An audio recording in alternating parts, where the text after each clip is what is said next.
An eventful Thanksgiving weekend for the Chicago Blackhawks. I'll go over their epic comeback victory on Friday over the Leafs, and I'll also talk about the latest updates we have on Corey Perry and Petr Mrazek. All that and plenty more right here on Locked On Blackhawks. You're Locked On Blackhawks, your daily podcast on the Chicago Blackhawks. Part of the Locked On Podcast Network, your team every day.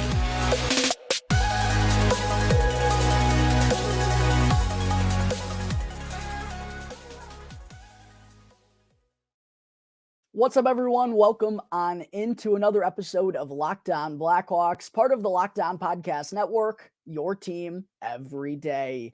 As always, I'm your host, Jack Bushman. You can go and give me a follow on X at Jack Bushman2, or you can go and check out my Strictly Blackhawks account at Talkin' Hockey for all the latest Blackhawks news and updates. And also just a quick reminder to please go and show some support if you haven't done so already by smashing that like button, commenting down below as well, and of course, subscribing to the Locked On Blackhawks YouTube channel. That's 100% free. It won't cost you anything, and it really does help me out tremendously. So please make sure to take care of that real quick. And you can also go and turn on those push notifications if you're wanting to get notified when the episode is uploaded each and every day. And today's episode of Locked On Blackhawks is sponsored by the Sleeper app, the go-to platform for daily fantasy sports. And right now, you can use the promo code LOCKEDONNHL in all caps to get up to an $100 match on your first deposit with Sleeper.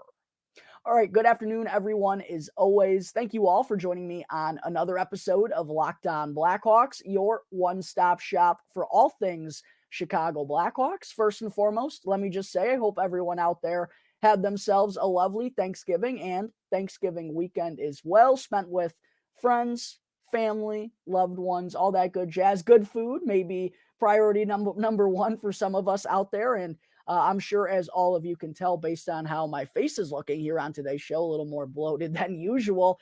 I definitely had myself some good eats in the last couple of days. So I hope all of you out there did as well. But back to the grind here on Monday, back to reality, as they say. And boy, oh boy, do we have a lot to talk about on today's show, because not only did the Blackhawks have a pair of 1 p.m. starts over the Thanksgiving break, if you will, one on Friday against the Toronto Maple Leafs, and then back in action on Sunday to take on the division rival St. Louis Blues for the first time this season as well. But before I get into those two games, I do have to get into some of the latest player updates that have caught headlines, and none have been more groundbreaking than the situation that's been going on with Blackhawks veteran forward Corey Perry, which has definitely been a little bit odd. And to start off today's show, I wanted to go through a quick timeline for those of you who maybe missed a couple of details or just aren't all in the know on what's going on with Corey Perry. I wanted to go through a quick little timeline of everything that's gone down in the last 5 or 6 days. And to start things off, we have to go back to last Wednesday, prior to the Blackhawks taking on the Columbus Blue Jackets, the first meeting in the NHL between Connor Bedard and Adam Fantilli. It felt like it was going to be a really enticing game.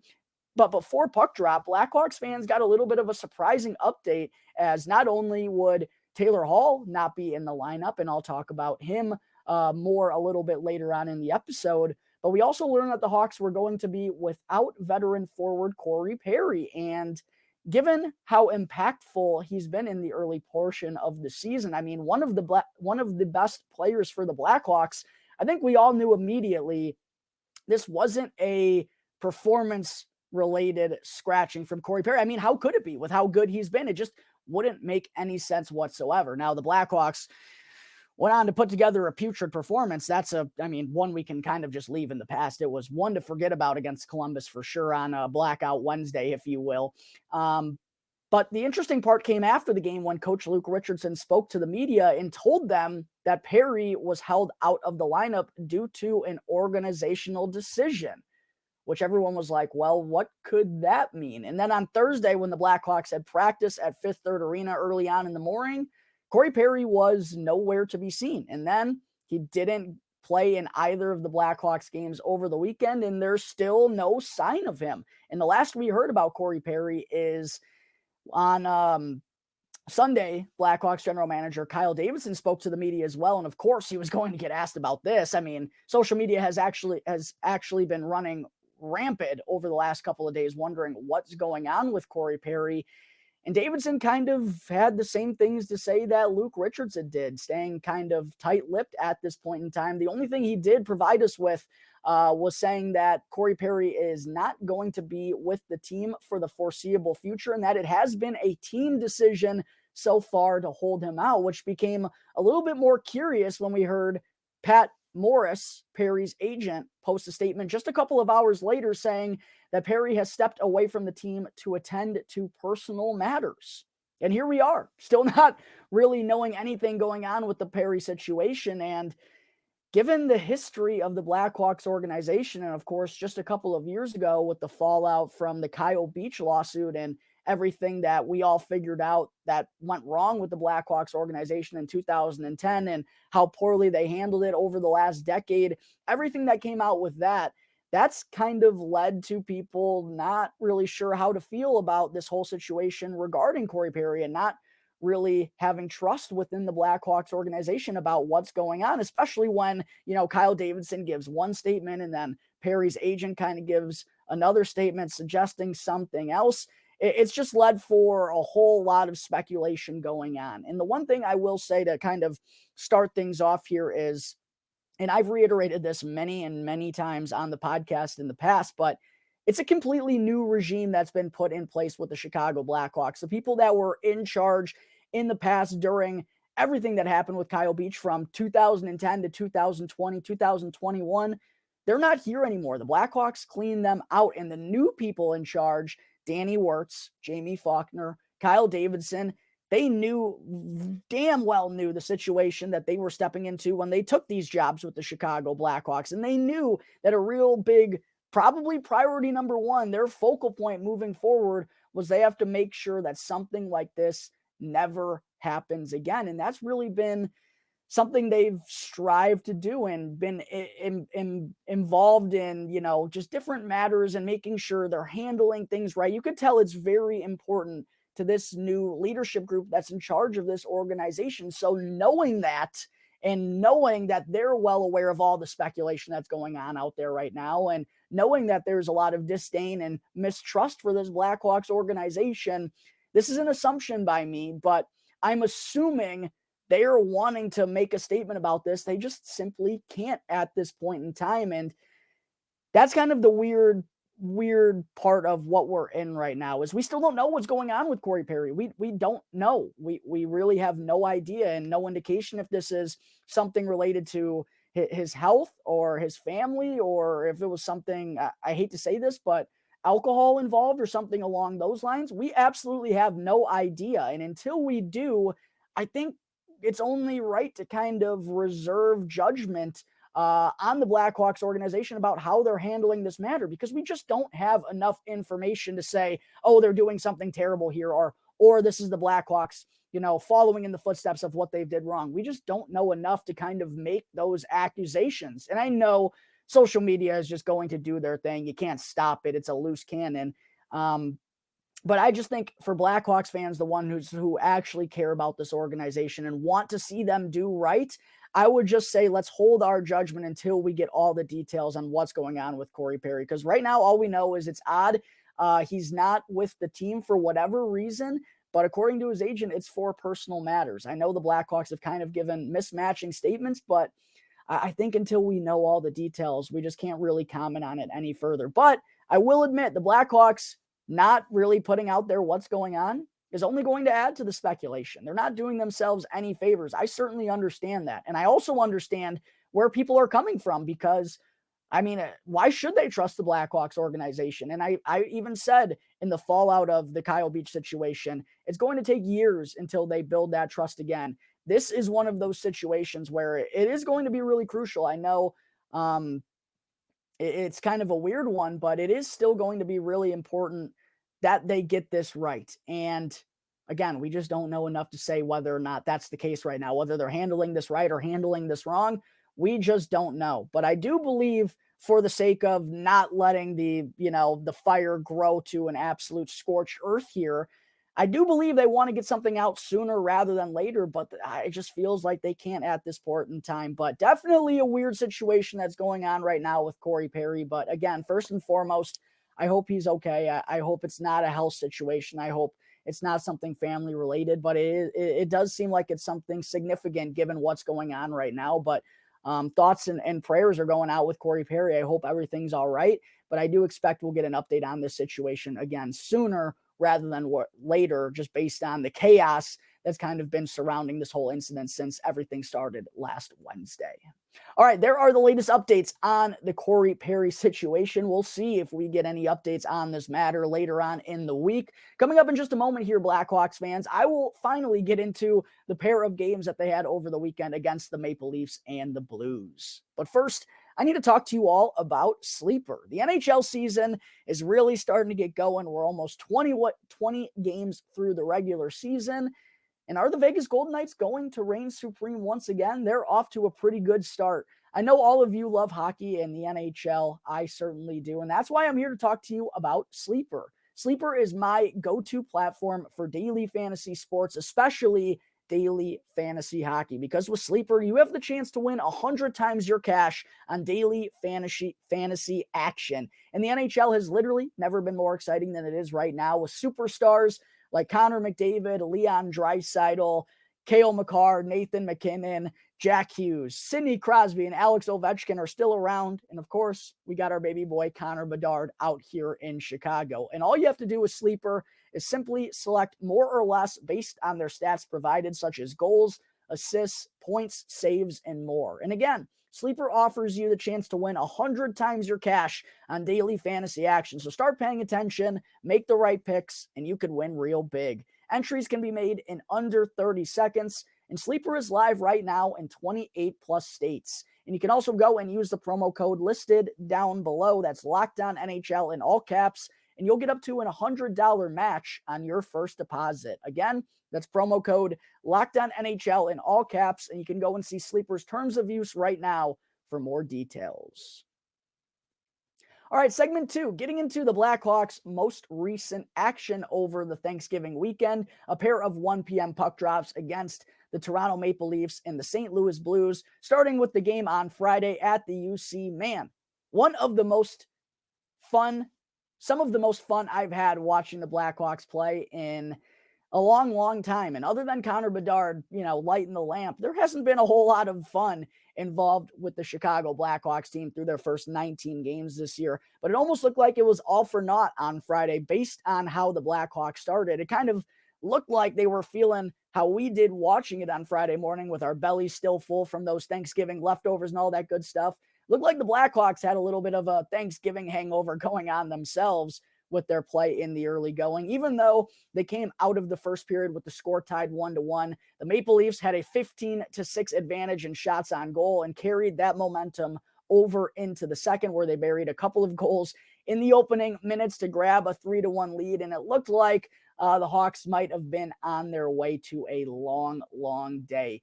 But there in the midway point of the second period, something seemed to flip. And maybe it was Jason Dickinson getting his second of the game. He was the one who opened the scoring in the first period. For the second time, he beat Elvis Merzlikins short side to give the Blackhawks some life, to give them some energy. And the rest of the way, I don't know what happened, but the Blackhawks absolutely took it to the Toronto Maple Leafs. Probably their best play of the entire season in the final 30 to 35 minutes of regulation. From that Dickinson second goal to the rest of the way, I mean, they were all over the Toronto Maple Leafs, which is just almost unfathomable to say, but that was the reality of the situation. The crowd was absolutely rowdy. They were stringing together shifts in the offensive zone. They were the ones getting the more high danger chances. And then 15 seconds into the third period, Jason Dickinson, baby. It was a Jason Dickinson game. Mr. Matinee himself picked up his first NHL hat trick, all 3 goals in regulation for Jason Dickinson. And the third one was an absolute laser beam blocker high. I mean, I said he's a certified goal scorer the way he was scoring these goals. That gave him 9 points in his last 9 games with all 3 goals in regulation for the Blackhawks. He was absolutely outstanding and really put the Blackhawks on his back and willed them to this comeback performance. And even though that was the lone goal that the Hawks got in the third period, it was impressive what they were doing, to say the least.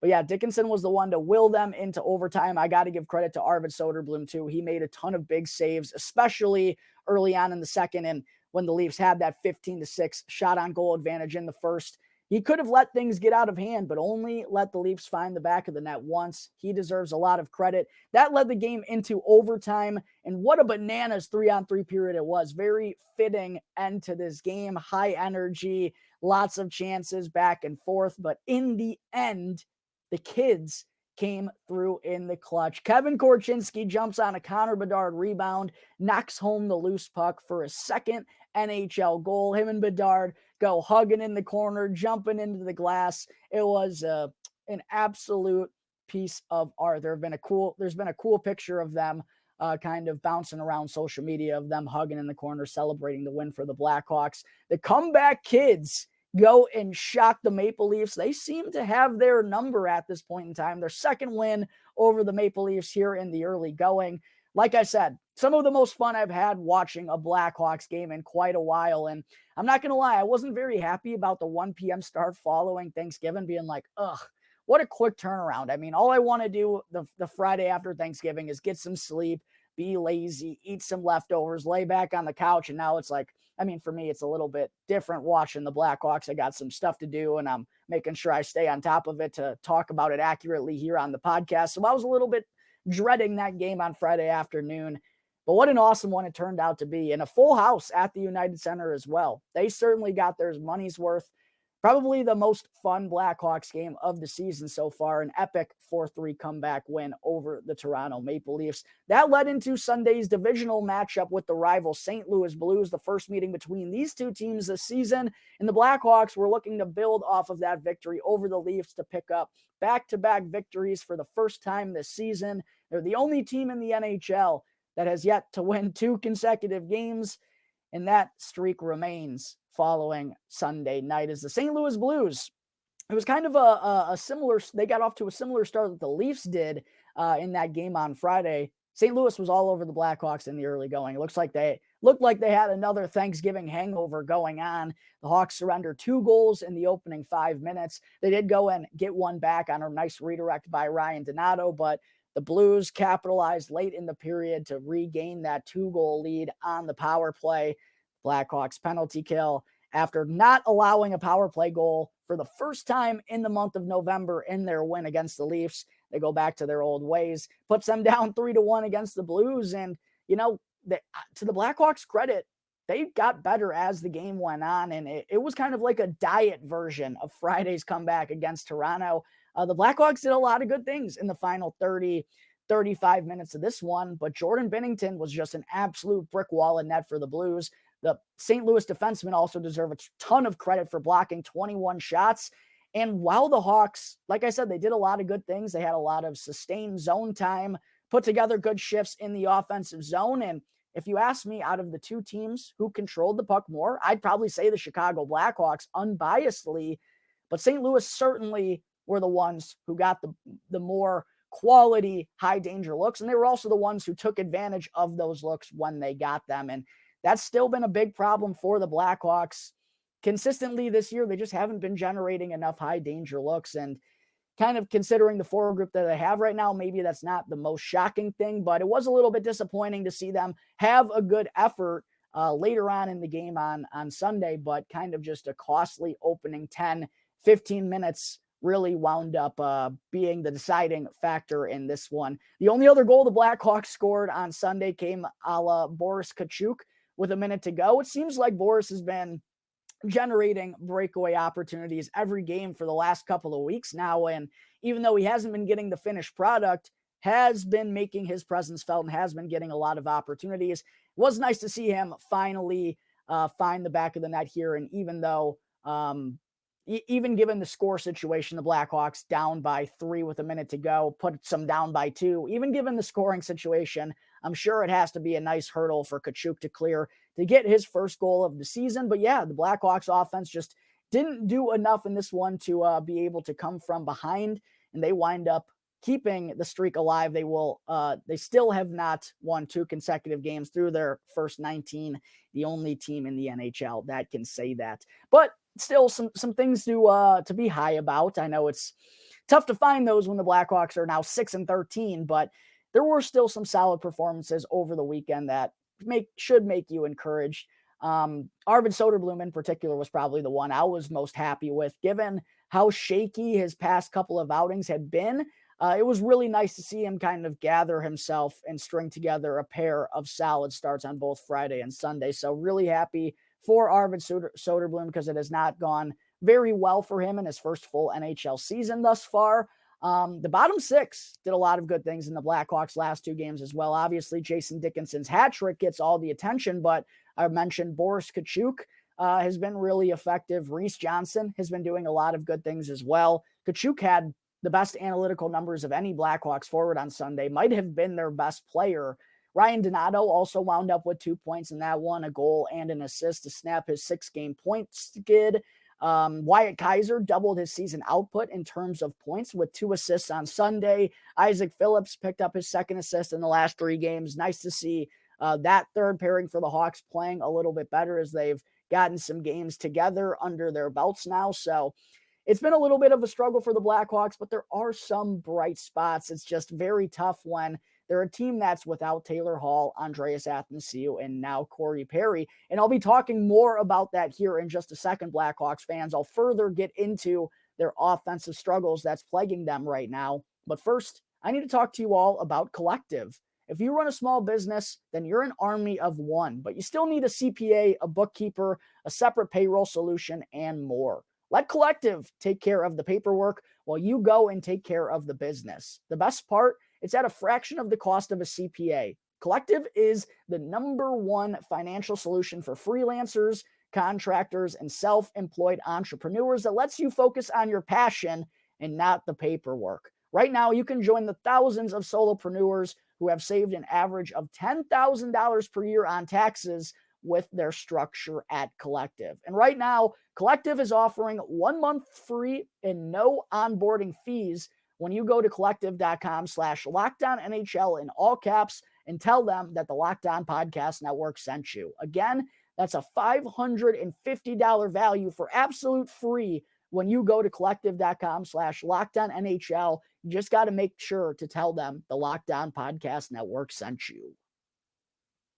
All right, back here on the Locked On Blackhawks podcast, part of the Locked On Podcast Network, your team every day. Again, if you haven't done so already, please make sure to help your boy out by smashing that like button, commenting down below as well, and of course, subscribing to the Locked On Blackhawks YouTube channel. And also, make sure to go and follow Locked On Blackhawks on Instagram as well. The account has been absolutely popping lately. I think I've gotten 11,000 total page views in the last 30 days. I've been posting a ton of cool Blackhawks related content, clips of Connor Bedard scoring goals, clips of their prospects scoring goals, keeping you all updated with all of that good stuff. And I'm also sharing clips right here live from the show. And there's also a little cool thing going on with Locked On Blackhawks right now that is going to be decided by tonight. Some of you may know what I'm talking about. If you don't, go and check out the Locked On Blackhawks Instagram account and make sure to give that a follow.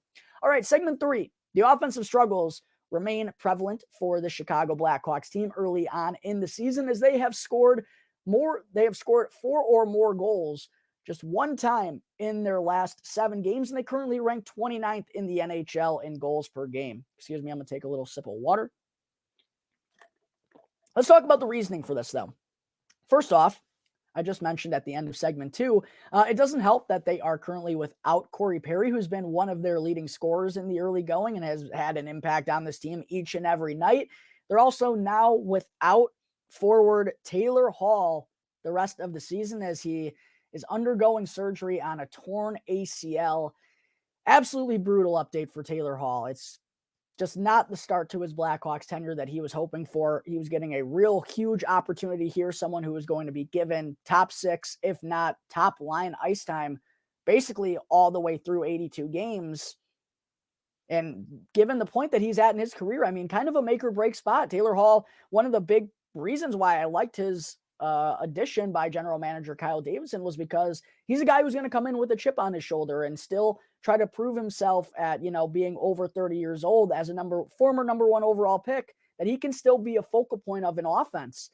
And when he was healthy, he did that for the Blackhawks this year, but a couple of different injuries. I mean, at the time of this announcement, the Blackhawks were only 6 games into the year, and it felt like it was the third different injury that Taylor Hall had suffered. I mean, just absolutely brutal for the guy, and now it seems like he's going to be out the entirety of the season. So a tough break for him, and also a tough break for the Blackhawks. He was one of those guys you could pencil in, like I said, in the top 6 and on the top power play. Blackhawks are now going to be without him and Perry for the foreseeable future. And Andreas Athanasiou, one of the fastest players in the lineup, has also been placed on injured reserve and hasn't played for a couple of weeks now. And we still don't have a timeline for his return as well. So the Hawks are without 3 of their forwards that they're counting on the most for offense, 2 of them being on the top power play unit in Corey Perry and Taylor Hall. And because of those injuries, that's led to the Blackhawks recalling Cole Gutman, who's technically still a rookie at the NHL level, and Joey Anderson, a guy who's been a little bit of a tweener so far in his NHL career, or his professional career. I will give him credit, though. I've thought Anderson has been really good these last 2 games, but swapping out Taylor Hall, Corey Perry, and Andreas Athanasiou for Cole Gutman and Joey Anderson, you can kind of understand where I'm going with this, right? The Blackhawks forward group is just not, it was already a struggle for them to score offensively. And now they're without 3 of their, so-called best offensive weapons. That's obviously going to give them issues. And it also puts more stress on the top line of Lukas Reichel, 21 years old, Connor Bedard, 18 years old, and Philipp Kurashev, who's suddenly like one of the veteran skatesmen of this Blackhawks team now that they're down Taylor Hall and Corey Perry and Andreas Athanasiou. And while that trio has been good for the Blackhawks, it's still a little hard to, rely on them night in and night out when 2 of them are, 21 years old or younger, and one of them's 18 years old. Like, you're basically relying on rookies to go and carry the way for your offense. And that's just not a recipe for success. And then go and add that to the mix with the Blackhawks have not been getting goals from the blue line. Kevin Korchinski scored his 2nd of the year on Friday in the to lift the Blackhawks to the OT win. He's their only defenseman with more than 1 goal this season. But the funny part of that is the only other defenseman who scored for the Blackhawks this year has been Nikita Zaitsev, who doesn't even play on a nightly basis. No goals from Seth Jones, no goals from Alex Vlasic, no goals from Connor Murphy, no goals from Isaac Phillips, no goals from Wyatt Kaiser. The Blackhawks are getting no offensive contributions from the back end. Now, to be fair, 4 of the 6 who are in the lineup right now for them on D are rookies, but still, that's been absolutely killer. And then maybe my main takeaway from this, it feels like they haven't been able to string it together as a whole. Like, it feels like whenever the bottom 6 is doing good work, like this past weekend, Connor Bedard was pretty quiet against the Leafs and the Blues. Lukas Reichel, the power play didn't really do all that much.